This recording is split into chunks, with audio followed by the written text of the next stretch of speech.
Bom dia, pessoal. O tema de hoje é o Espírito de Deus, o Espírito de Cristo. E se alguém não tem o Espírito de Cristo, esse tal não é dele. Os que cremos no Senhor recebemos o Espírito de Cristo, mas porque Paulo fala de não ter o Espírito de Cristo? Ele se refere a alguém não ter a realidade do Espírito de Cristo, não o experimentar. Há o conhecimento, mas há carência de experiência do Espírito de Cristo. Quando nos falta a experiência do Espírito de Cristo, em realidade não somos dele.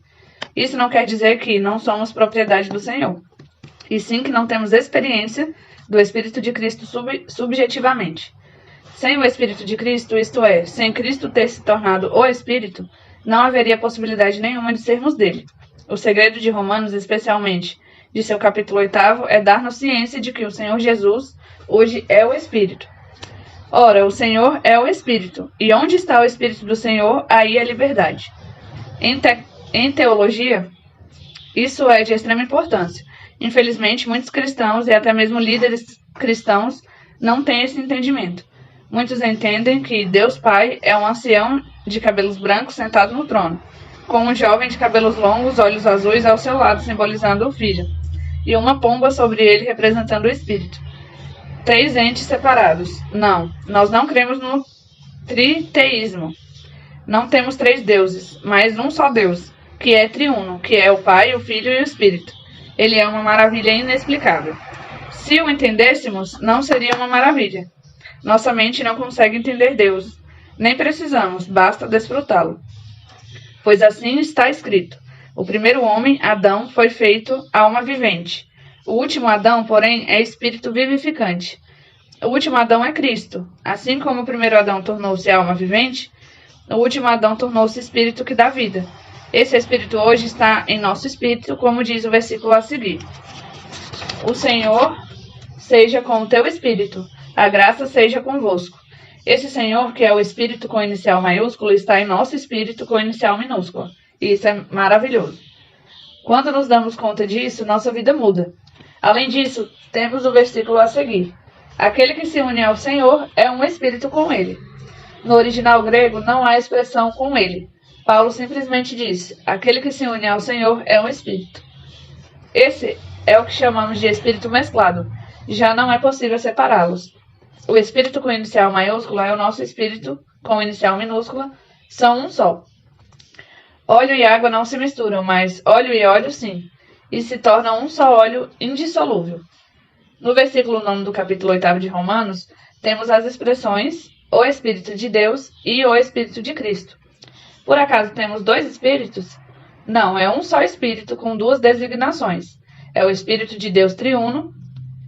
Vejamos alguns versículos que mostram isso. Deus é o Espírito, portanto, Deus Pai é o Espírito. O Senhor é o Espírito. Logo, o Espírito de Deus e o Espírito de Cristo são o mesmo Espírito.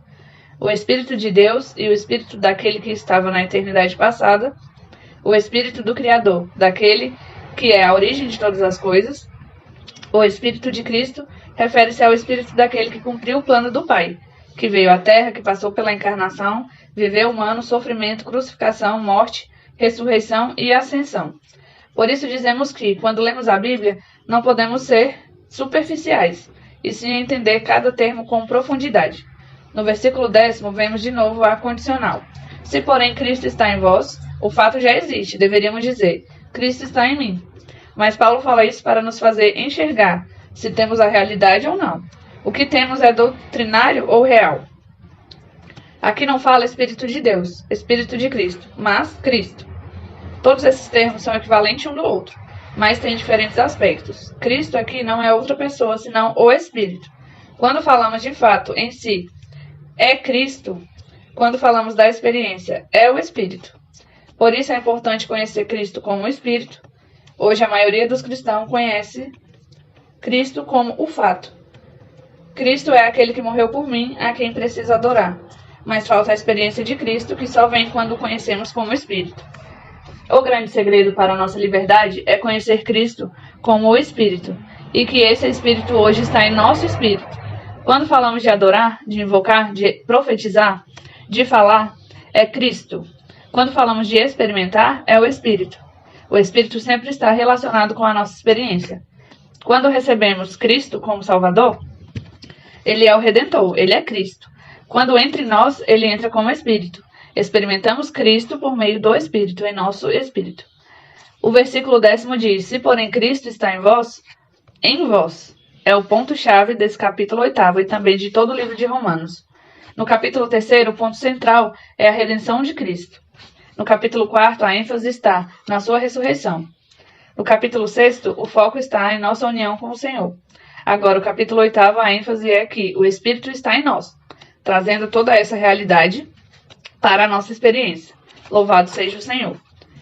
A pergunta de hoje é: o que significa o Espírito de Deus e o Espírito de Cristo? Bom, o Espírito de Deus significa o Espírito triuno verificado, ou seja, são as três representações que nós temos de Deus, os pais, Filho e Espírito Santo, mas que se tornam um.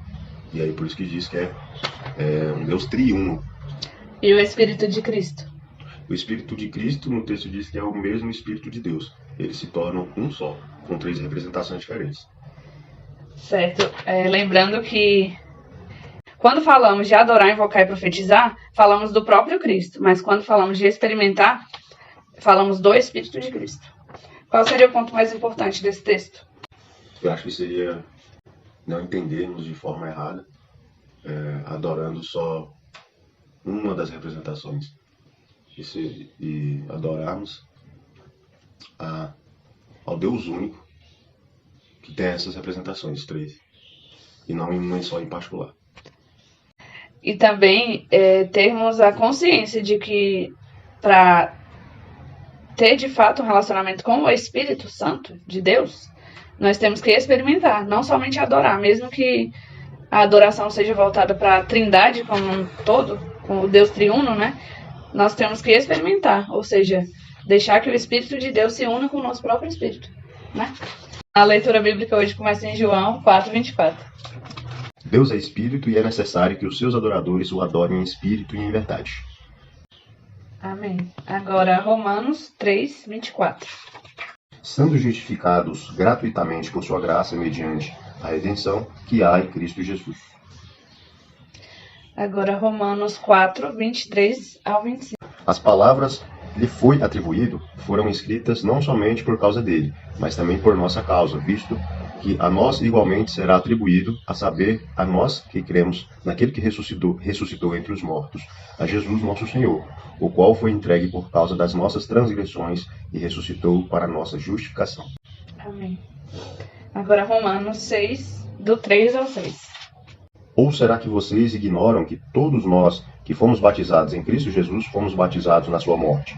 Fomos sepultados com ele na morte pelo batismo, para que com Cristo foi ressuscitado entre os mortos pela glória do Pai, assim também nós andemos em novidade de vida.